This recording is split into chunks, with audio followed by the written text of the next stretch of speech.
Hello and welcome to my WWE Smackdown live reactions from the September 27th, 2016 episode.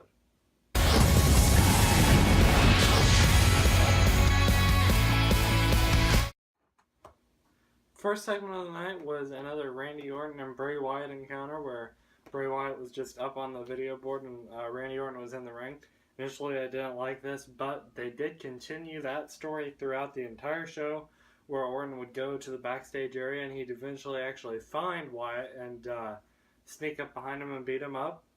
I actually liked this because this feud was in need of something new, and I think that this was fresh and we haven't seen it before. So I'm going to go ahead and give it an A- because it wasn't just the same thing that we've seen already. It was actually something different.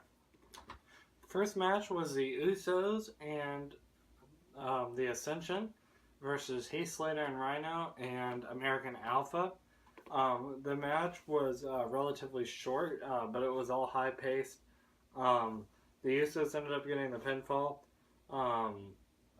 continue with their heel gimmick of where they just try to basically hurt people. You guys know that I like their heel gimmick. I think it's a good thing.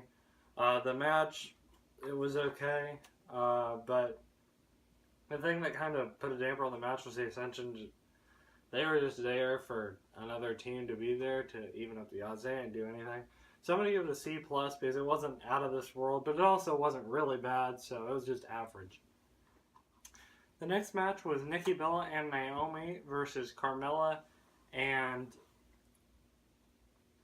Natalya. Excuse me. And basically my problem with this match was both these feuds are pretty bland, and they haven't had much real storytelling. It's just basically a bunch of violence, no real promo work, nothing like that. So the stories are part of its downfall, and also the match. I mean, it was an okay match. I'm gonna give it a C- because it was probably.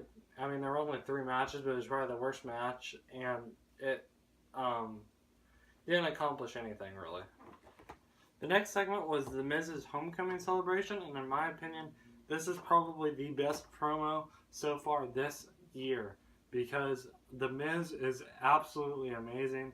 He has really come into his own with this Intercontinental title reign, and Dolph Ziggler, as he's been doing ever since he came to SmackDown, he just cut a marvelous promo about how he's putting his career on the line at No Mercy now, which is very interesting. Makes me think that he might take the title, or maybe he's done with WWE. I don't know. I have to think about that for my predictions.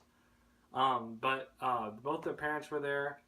They're both from Cleveland. The Miz basically just played down LeBron James, and so it was pretty funny, and it was also a really good segment. Like I said, probably the best promo work I've seen out of 2 guys in a year. So I'm going to give this an A+, hit of the ballpark. If I could give it a higher grade than that, I would. I think very highly of this segment, and I think that it might be the best thing that we see for a very long time. And you're starting to expect nothing less from these guys because they've both been on a roll recently. The next segment was AJ Styles versus Dean Ambrose in a WWE World Championship match, rematch from Backlash.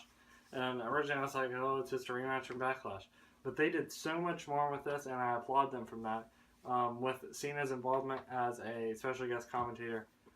Basically what happened was at the closing of the match, by the way, was great. Before all this happened, the match was what you would expect from these 2 guys, especially AJ Styles. And Dean Ambrose has really grown as a worker. Basically, Styles there was just like a cheap shot from Styles to Cena, I believe. And Cena basically got annoyed and inadvertently distracted the referee while Dean Ambrose was trying to pin him. And then Dean Ambrose goes after him. And then AJ Styles, when he gets back into the ring, AJ Styles pins Dean Ambrose and steals the championship. Cowardly heel stuff, great heel work by AJ Styles. Still wish he was face, but he's a great heel. And then Cena actually comes out on top, which a lot of people don't like.